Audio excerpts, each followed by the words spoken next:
Línguas estranhas. Eu tava... não andei ansiosos por coisa alguma, mas eu tava um pouquinho ansioso pra falar desse, porque tem uma história que eu achei muito legal. Mas eu vou ler primeiro e eu conto a história pra vocês. E a Júlia vai me ajudando aqui. Línguas estranhas. Este dom é amplamente discutido em 1 Coríntios 14, onde Paulo dá instruções sobre como o dom de falar em línguas deve ser praticado na igreja. Falar em línguas é a capacidade sobrenatural de falar em um idioma que o falante não aprendeu previamente, né? Na tradição cristã, especialmente em círculos pentecostais e carismáticos, acredita-se que este dom serve tanto para edificação pessoal, né? Quando não é interpretado, quanto para edificação da igreja, quando acompanhado pelo dom de interpretação de línguas. Então, eu acho interessante esse Línguas Estranhas, porque eu lembro em uma história que eu ouvi de um judeu.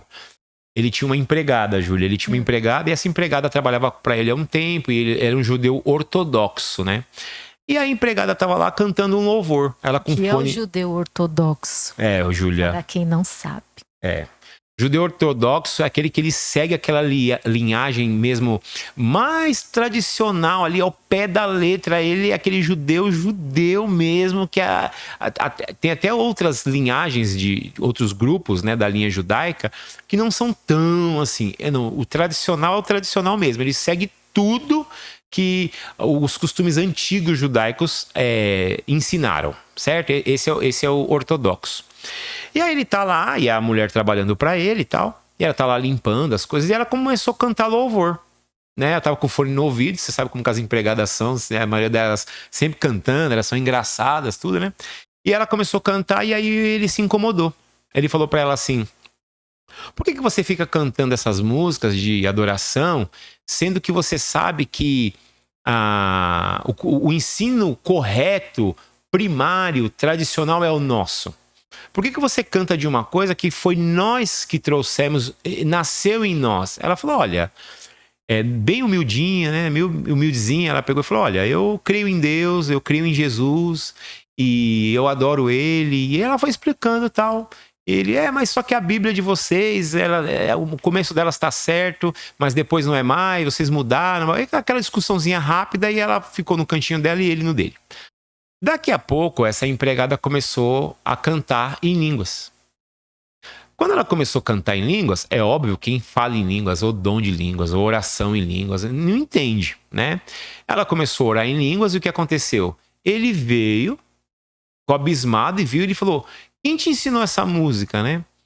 Ela falou, olha, eu não sei o que eu estou orando, porque isso aqui é chamado oração em língua. Ele falou, olha, o que você está orando aí é um cântico hebraico antigo que nem os ortodoxos conseguem pronunciar com a excelência que você está pronunciando. E aí ele ficou em choque, e aí ele percebeu a manifestação da presença de Deus ali, e aí naquela casa toda houve conversão, foi algo lindo, né? Então é uma prova sobrenatural. Poxa, a gente vê, né, Júlia, no caso daquele avivamento da Rua Azusa? Da Rua Azusa, né? Pessoas que nunca tinham tocado piano na vida.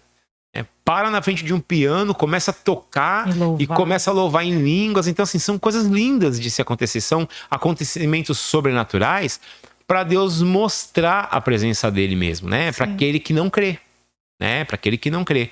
Então, a oração, línguas estranhas, aliás, são idiomas. São quando as pessoas vão falar idiomas que elas não conhecem, como é o caso de Atos, né? Que eles começam a falar, nós somos da Capadócia, somos de vários países distintos.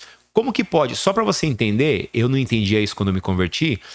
Quando eu falava assim, eu escutava, é a reunião de todos os judeus no mesmo lugar, o que você pensa? Todo mundo fala a mesma língua, eles são todos judeus. Mas para você ter a nacionalidade judaica, você não precisa nascer em Israel. Por exemplo, o brasileiro. A Júlia, por exemplo. A Júlia, ela é brasiliense. Nasci em Brasília. Ela, por causa de um dia, ela estava lá, a mãe dela teve ela lá, e ela viajou, e de um dia, pum, ela é brasiliense.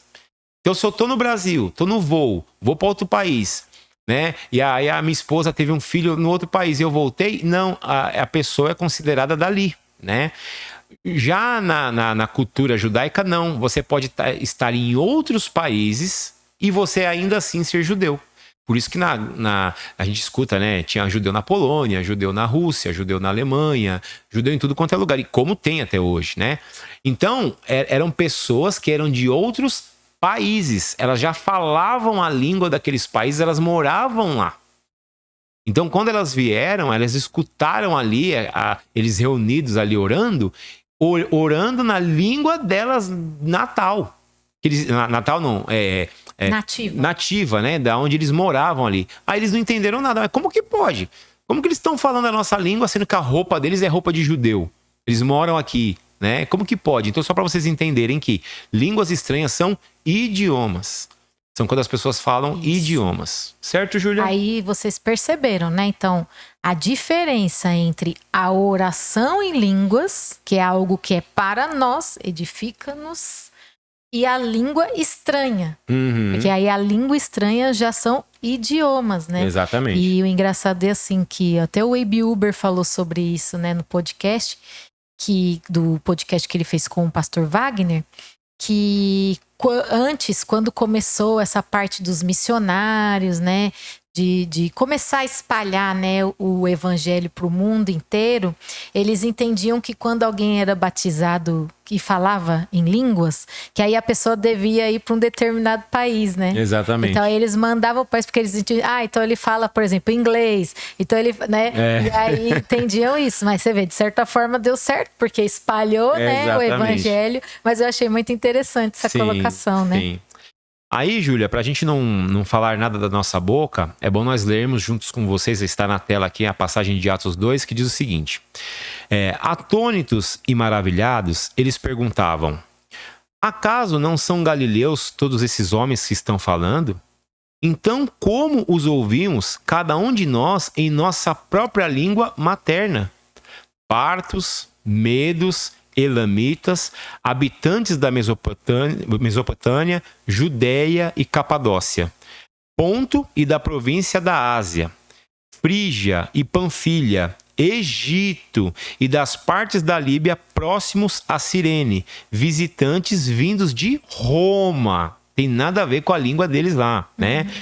Tanto os judeus como convertidos ao judaísmo, cretenses e árabes, nós os ouvimos declarar as maravilhas de Deus em nossa própria língua, no idioma deles.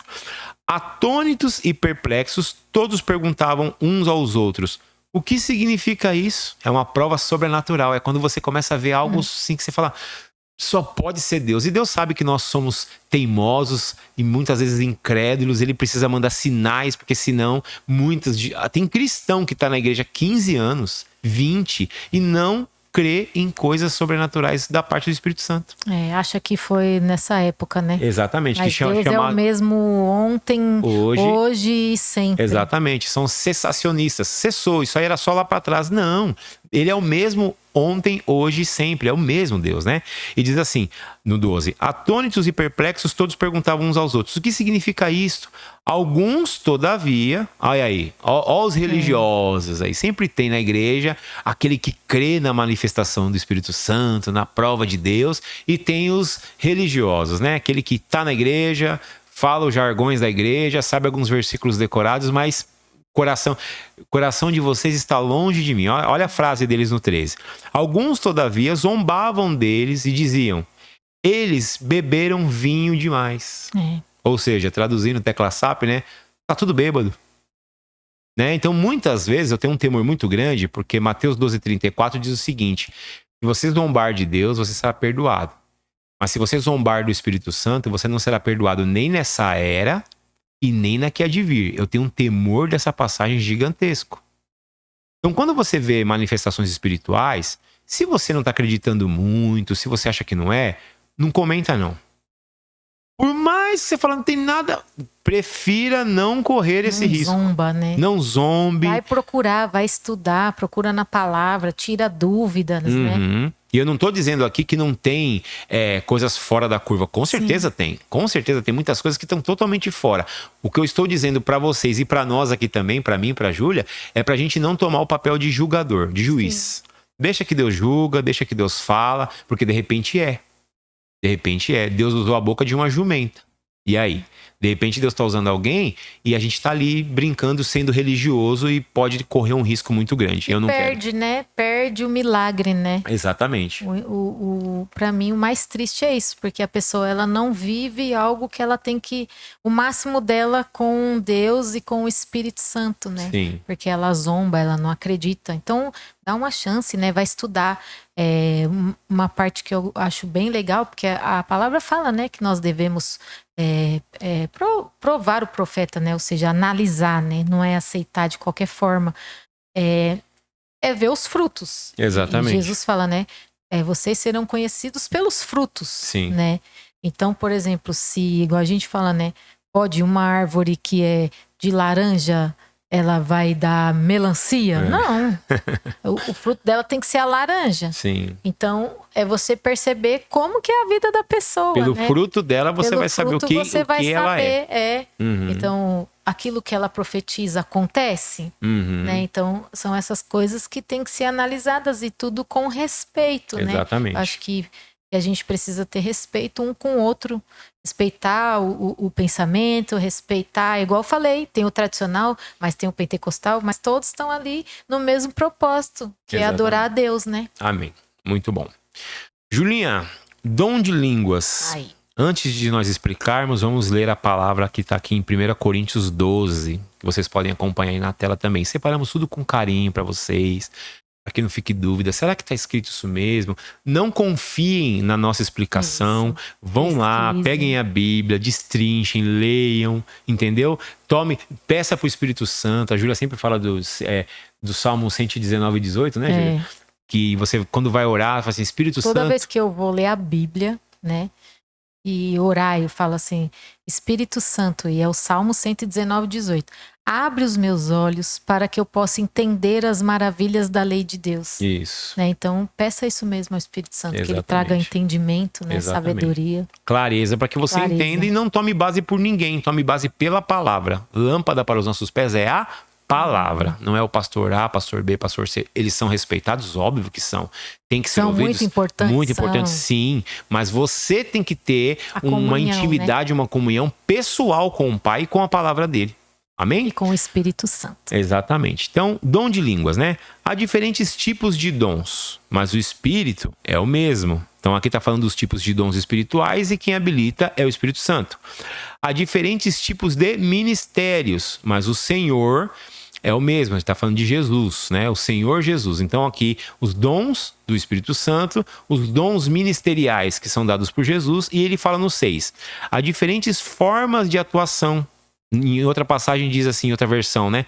Há diferentes formas de atuação na igreja, né? Mas é o mesmo Deus que efetua tudo em todos. A cada um, porém, é dada a manifestação do Espírito, visando ao bem comum. Então, a cada um é dada uma manifestação do Espírito. Olha que lindo isso. Visando o quê? O bem comum. Então, não adianta você achar que você tem um dom para esse dom morrer com você. Não existe isso, gente. Não existe cristão crente do banco. Não, eu tô aqui só recebendo, eu vim aqui só para receber, eu fico no meu cantinho. Não, então você entendeu errado.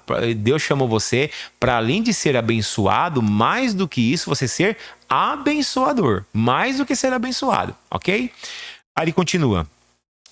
A cada um, porém, é dada a manifestação do Espírito visando o bem comum.